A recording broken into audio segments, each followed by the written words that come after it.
میت کی پیشانی پر کلمہ لکھنا، میت کی پیشانی پر کلمہ طیبہ لکھنا کیسا ہے محمد عزیر؟ جائز نہیں ہے، اس کا کوئی ثبوت نہیں ہے۔ میت کے جو احکام قرآن و سنت سے ثابت ہیں ہمیں ان کو فوکس کرنے کا حکم ہے، ان میں ایڈیشن نہیں کر سکتے آپ۔ تو اس لیے میت کو بس غسل دیا جائے، کفن دیا جائے اور جنازہ پڑھ کے اس کو دفن کر دیا جائے، اور قبر پہ کھڑے ہو کر اس کے لیے دعائے مغفرت کی جائے اور واپس آ جائیں، اور جو پھر زندگی پڑی آپ کے لیے، آپ کے پاس، اس کے لیے صالح ثواب کے لیے، دعاؤں کے لیے۔ کیا خودکشی کی موت مقدر ہے؟ کیا یہ بات صحیح ہے کہ خودکشی کی موت بھی مقدر کی موت ہے؟ محبوب پاشا انڈیا سے۔ جی بالکل صحیح ہے، ہر چیز مقدر میں۔ اللہ کو پتا ہوتا ہے یہ نالائق آدمی غموں کو برداشت نہیں کرے گا اور میرے حکم کو توڑے گا، اور پھر اپنے آپ کو گولی سے مارے گا یا جلا کے مارے گا اور پھر جہنم میں جائے گا۔ تو اللہ کو یہ بات پہلے سے علم ہے، تو اسی کے حساب سے ہوتا ہے۔ تو اس کا یہ مطلب نہیں ہے کہ اللہ انسان کو مجبور کرتے ہیں کہ تو خودکشی کرے گا، اللہ مجبور نہیں کرتے، لیکن اللہ کو پتا ہوتا ہے۔ تو خودکشی کرنے والے کو نہیں پتا ہوتا کہ میں کس طرح مروں گا، وہ اپنے اختیار سے اپنے آپ کو گولی مار کے ہلاک کر رہا ہوتا ہے یا کسی اور طریقے سے۔ تو اگر وہ قیامت کے دن کہہ دے اللہ تعالیٰ سے کہ اللہ میری تو تقدیر میں لکھا ہوا تھا خودکشی سے مروں گا، تو مجھے جہنم میں کیوں ڈال رہا ہے؟ تو اللہ کہے گا یہ تو مجھے پتا تھا، تیری تقدیر میں لکھا ہے، تجھے تھوڑی پتا تھا، تو نے تو اپنے اختیار سے ایک کام کیا ہے۔ تو اس لیے ہمیں تقدیر کا چونکہ علم نہیں ہے، اسی وجہ سے ثواب بھی ملتا ہے نیکی کا اور گناہ کا عذاب بھی ملتا ہے۔ اس پر بھی میں تفصیل سے کلپ ریکارڈ کروا چکا ہوں، وہ ڈیٹیل میں آپ سن لیے گا۔ اس طرح لکھے نا، جب ہم تقدیر میں جب ہر چیز پہلے سے لکھی ہوئی ہے تو ہمیں گناہ کیوں ملتا ہے، اس طرح کوئی لفظ سرچ کریں گے میرے نام کے ساتھ تو وہ آ جائے گا، وہ ذرا مدلل کلپ ہے۔ والد کی قبر پر سلام کہنا، قبرستان میں اپنے والد کی قبر پر سلام کرنا کیسا ہے؟ علی صاحب کراچی سے۔ دیکھیں ہمیں نبی صلی اللہ علیہ وسلم کی صحیح حدیث سے پتہ چلتا ہے کہ جب قبرستان جاؤ تو السلام علیکم یا اہل القبور، تو ہول سیل کے حساب سے نا سارے قبرستان کے مردوں کو ہمیں سلام کا حکم ملتا ہے، تو اسی پر ہمیں اکتفا کرنا چاہیے۔ الگ سے قبر پہ جا کے میت کو سلام کرنے کا میرے علم میں کوئی روایت ہے نہیں، تو ہم کیوں ایسا کام کریں جو جس میں بدعت کا شائبہ بھی ہو سکتا ہے کچھ لوگ اس پہ دلائل دیں کہ نہیں اس میں حرج کیا ہے کہ جب الگ سے ہول سیل کے حساب سے سارے مردوں کو سلام ہو سکتا ہے تو اسپیسیفک کسی قبر والے کو بھی سلام ہو سکتا ہے۔ دیکھیں اسپیسیفک سلام نبی صلی اللہ علیہ وسلم کے لیے تو ثابت ہے، اور اسی طرح حضرت ابو بکر عمر جو آپ صلی اللہ علیہ وسلم کے پہلو میں، ان سے اجماع سے ثابت ہے کہ ان کو بھی سلام کیا جائے گا۔ باقی قبر پہ اپنے والدہ یا والد کی قبر پہ جا کے اسپیسیفک ان کو خطاب کر کے سلام کرنا، تو میں نہیں کہہ رہا کہ یہ بدعت عمل ہے، لیکن ثابت بھی نہیں ہے۔ تو اس لیے بہتر یہی ہے کہ اس بارے میں نا جتنا حدیث میں ہے بس اسی پر اکتفا کیا جائے، یہ طریقہ اسلم ہے، یہ محفوظ طریقہ ہے۔ تو آپ جب قبرستان جائیں تو سب کی نیت کر کے سب کو السلام علیکم یا اہل القبور کہہ دیا کریں، بس اتنا۔ قرآن پڑھنے کی حقیقت، جنازے کے سامنے جو لوگ قرآن پڑھتے ہیں یا سورہ یاسین پڑھتے ہیں، کیا یہ عمل حدیث سے ثابت ہے یا بدعت ہے؟ عبد الصمد صاحب نے انڈیا سے جنازے کے سامنے اسپیشل جنازے کی وجہ سے قرآن پڑھ سورہ یاسین، میرے علم میں ایسی تو، اور جب تک جنازے کو نہلایا نہ گیا ہو تو اس کے سامنے تلاوت کرنے کو فقہا نے غلط لکھ، تو جب تک جنازے کو نہلایا نہ جائے تو پھر نہلانے کے بعد آپ اس کے سامنے قرآن پڑھ سکتے ہیں، لیکن کوئی سنت عمل نہیں ہوتا۔ یہ ہے کہ جب جنازے کو نہلا کے لایا جاتا ہے، گھر میں رکھا جاتا ہے، تو جب تک یعنی نماز جنازہ کے لیے لوگ جمع نہیں ہوتے، میت کو گھر میں رکھا جاتا ہے، تو اس دوران علماء یہ کہتے ہیں کہ اس کے پاس بیٹھ کے قرآن کی تلاوت کریں۔ وہ اس لیے کہتے ہیں کہ ورنہ اگر تلاوت نہیں کریں گے تو ادھر ادھر کی فضول باتیں کرنا شروع کر دیں گے، غیبتیں بھی شروع کر دیتے ہیں۔ اب جنازہ رکھا ہوا ہے تو بہتر ہے نا کہ اللہ کو یاد کیا جائے، اللہ کا ذکر کیا جائے، آخرت کی یاد کو تازہ کیا جائے۔ تو علماء اس لیے کہتے ہیں کہ وہاں بیٹھ کے قرآن پڑھ لو یا سورہ اخلاص پڑھ لو، سورہ یاسین پڑھ لو، کوئی بھی سورت پڑھ لو، تاکہ آپ فضول چیزوں میں اپنا ٹائم برباد نہ کریں، اس وجہ سے کہا جاتا ہے۔ اور اس میں پھر جنازے کی میت کے ایصال ثواب کی نیت بھی کی جا سکتی ہے، کیونکہ اس میں بہرحال فقہا کا اختلاف ہے کہ میت کے لیے قرآن پڑھنا جائز ہے یا نہیں ہے۔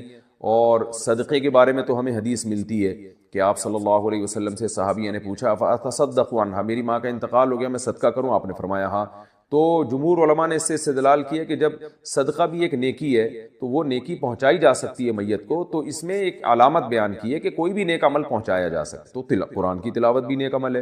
بعض فقہا کہتے ہیں کہ نہیں، صدقہ تو جائز ہے کیونکہ حدیث میں صدقے کا ذکر ہے، تلاوت کا ذکر نہیں ہے، لہذا تلاوت جائز نہیں۔ تو اختلاف رائے ہے اس میں۔ بر صغیر میں چونکہ فقہ حنفی کو فالو کیا جاتا ہے، اور میری رائے میں فقہ حنفی کی دلیل بہت مضبوط ہے، کیونکہ احادیث میں آپ صلی اللہ علیہ وسلم نے ہمیشہ اصول یہ رہا ہے کہ جزئیے کے ضمن میں کلیات سکھائے جاتے ہیں. جیسے قرآن میں آتے ہیں نا لا تقل لہما اف، ماں باپ کو اف مت کرو، تو یہ ایک مثال ہے، مطلب یہ کہ تکلیف نہ دو. تو اسی طرح جو حدیث میں آتا ہے صدقہ کر سکتے ہو میت کے لیے، تو ایک مثال ہے، مطلب یہ کہ کوئی بھی نیکی کی جا سکتی. اور دوسری بات یہ کہ حنفیہ کا جو قول ہے نا اس میں ذرا وسعت زیادہ ہے، اللہ کی رحمت کو آپ پھیلا دیتے ہیں کہ بھئی اگر میت کے لیے تلاوت بھی جائز ہونے کا ہم فتویٰ دیں گے تو اس سے اس بہانے لوگ تلاوت کریں گے، ثواب حاصل کریں گے، اور اللہ سے امید ہے کہ اللہ اس میت کو ثواب پہنچائے گا. تو اچھا ہے نا، اللہ کی رحمت سے اچھی امیدیں لگائیں.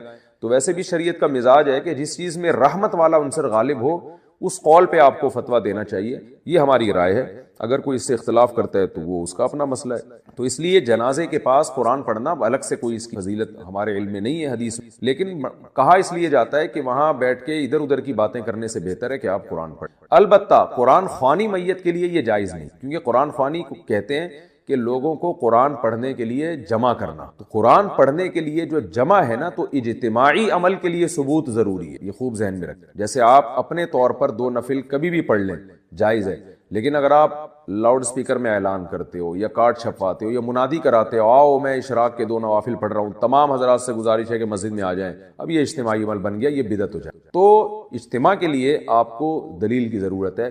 اس لیے علماء کہتے ہیں کہ اجتماعی قرآن خوانی یہ بدعت عمل، کیونکہ یہ ایصال ثواب کے لیے آپ ایک عبادت کر رہے ہیں، اور اجتماعی سطح پہ تو ہمیں نہیں ملتا صحابہ کرام میں کہیں کسی نے کبھی اجتماع کیا ہو. حضرت ابو بکر کا انتقال ہوا، کہیں نہیں ملتا کہ حضرت عمر نے تمبو لگایا ہو اور سب لوگوں کو جمع کر کے ان کی قرآن خوانی کی ہو. حضرت عمر کی شہادت ہوئی تو کہیں نہیں ملتا کہ حضرت عثمان نے ان کے لیے قرآن خوانی کی ہو. یہ ثابت نہیں ہے، اور اس پر علماء کے فتاوی بھی موجود ہیں. البتہ برکت کے لیے قرآن خوانی ایک الگ چیز. برکت کے لیے یعنی مکان دکان کی برکت میں جو قرآن خوانی ہے وہ عبادت نہیں ہے، وہ از قبیل رقیہ ہے، رقیہ دم. تو اس کے لیے ثبوت کی ضرورت نہیں. لیکن بہرحال بعض علماء اس کو بھی بدعت اس لیے کہتے ہیں، بدعت تو نہیں یعنی بدعت کی تائید کا ذریعہ بنتی. تو بعض علماء کہتے ہیں کہ اس زمانے میں برکت کے لیے بھی قرآن خوانی نہیں کرنی چاہیے، بلکہ برکت کے لیے گھر کے اپنے لوگ مل کے قرآن پڑھ لیں یا نماز پڑھ لیں یا دعا مانگ لیں. لیکن بہرحال اگر کوئی برکت کے لیے قرآن خوانی کرواتا بھی ہے تو اس کی بہرحال گنجائش موجود ہے. احتیاط اسی میں ہے کہ اس کو ترک کیا جائے، کیونکہ لوگ ایصال ثواب اور برکت والی قرآن خوانی میں فرق محسوس نہیں کرتے، تو وہ دونوں کے ایک ہی سمجھتے ہیں. اس سے پھر بدعت کی تائید ہوئی. تو اس لیے اسلامک بینک کو ہم نے اس وقت تحقیق کے بعد جائز قرار دیا جبکہ بینک ہمارا اکاؤنٹ کھول ہی نہیں رہا تھا. یہ بالکل ایسا ہی ہے جیسے درباری سرکاری لوگ ہمیں کہتے ہیں نا سرکار سے پیسے لیتے ہیں. سرکار سے نہ صرف یہ کہ ہمیں پیسے نہیں مل رہے، الٹا نقصانات ہو رہے ہیں سرکار سے ہمیں. پھر بھی سرکار کا کوئی صحیح کام ہوگا اس کو صحیح کہہ دیتے ہیں، غلط کام کو غلط کہہ دیتے ہیں. تو ہر ایک میں یہ ظرف نہیں ہوتا، تو ان کو سمجھ میں نہیں آتا کہ ایسا کیسے ہو سکتا ہے. تو اب یہ ایک سوال پیدا ہوتا ہے اسلامک بینک میرا اکاؤنٹ کیوں نہیں کھول رہے تھے؟ سوال پیدا ہوتا ہے کہ نہیں ہوتا؟ تو وہ اس لیے نہیں کھول رہے تھے کہ وہ دور تھا جب بڑی لڑائیاں چل رہی تھیں طالبان کی، ٹی ٹی پی کی، پاکستانی طالبان کی سوات میں بڑی لڑائیاں چل رہی تھی نا، آرمی کے ساتھ پھڈے ہوئے تھے. میرا حلیہ یہ ہے، میں اس حلیے میں جاتا تھا بینک میں، تو وہ مجھے سمجھتے تھے کہ یہ بھی کوئی دہشت گرد تنظیم سے اس کا تعلق ہے، ڈرتے تھے. میں کہتا تھا بھائی میں سیدھا سیدھا یہیں کا رہنے والا آدمی ہوں، پگڑی ٹوپی نہیں بھائی، آپ کا حلیہ گیٹ اپ خطرناک. اب یہ تو نہیں ہو سکتا کہ میں پینٹ شرٹ پہن کے چلا جاؤں ان کے پاس. تو اس خوف سے کھولتے ہی نہیں تھے اکاؤنٹ. یہ مسئلہ. تو خیر، لیکن اتنی بات ضرور ہے کہ جو چاہے اسلامک بینک ہو چاہے سودی بینک ہو، پیسہ بچانے کے لیے بینکوں میں پیسہ رکھنا حماقت کی اعلیٰ مثال. پیسہ بچانے کے لیے بینکوں میں رکھنا، ایک تو ہوتا ہے حفاظت کے لیے بینک میں رکھنا کہ اس میں ٹرانزیکشن آسان ہوتی ہے، کہیں پیسے بھیجنا ریسیو کرنا، اس کے لیے اکاؤنٹ کھلوانا آج کل مجبوری ہے. تنخواہیں بھی جو آتی ہیں آج کل بینکوں میں ہی آتی ہیں، ریلائبل جتنے بھی ادارے ہیں ان میں ٹیکس کٹتا ہے، اس کے لیے اکاؤنٹ کھولنا ٹھیک ہے. لیکن اگر میرے بھائی اس نیت سے اکاؤنٹ کھولتے ہو یا اس میں پیسہ چھوڑتے ہو کہ سیونگ اکاؤنٹ ہے کل پیسہ اس میں بڑھ جائے گا، تو ابھی سے آپ کو حماقت کا ایوارڈ میری طرف سے گفٹ. سمجھ رہے ہو؟ کیونکہ پروفٹ کا جو مارجن ہے وہ اتنا تھوڑا ہوتا ہے سودی بینکوں میں اور اسلامی بینکوں میں، دونوں میں. اچھا ہو سکتا ہے کوئی بینک کے کوئی مینیجر صاحب میرا یہ بیان سن کے غصہ کر رہے ہوں، میں ان سے کہوں گا آپ نے بھی سیونگ اکاؤنٹ میں اپنے پیسے نہیں رکھوائے ہوں گے بچانے کے لیے، محفوظ کرنے کے لیے تو رکھوائے ہوں گے، پیسہ بچانے کے لیے بزنس کے پوائنٹ آف ویو سے آپ بھی نہیں رکھو گے. اس لیے آپ کو پتا ہے کہ مفتی صاحب صحیح کہہ رہے ہیں بالکل. سمجھ رہے ہو کہ نہیں سمجھ رہے؟ پروفٹ اتنا تھوڑا ملتا ہے، ایسا ترسا کے اس میں بھی ٹیکس کٹتا ہے. پھر وہ پروفٹ آئے گا آپ ایک دم تھوڑے سے خوش کہ تھوڑا سا تو کچھ کھچڑی انہوں نے کھلائی، اس میں سے جو ٹیکس کٹے گا وہ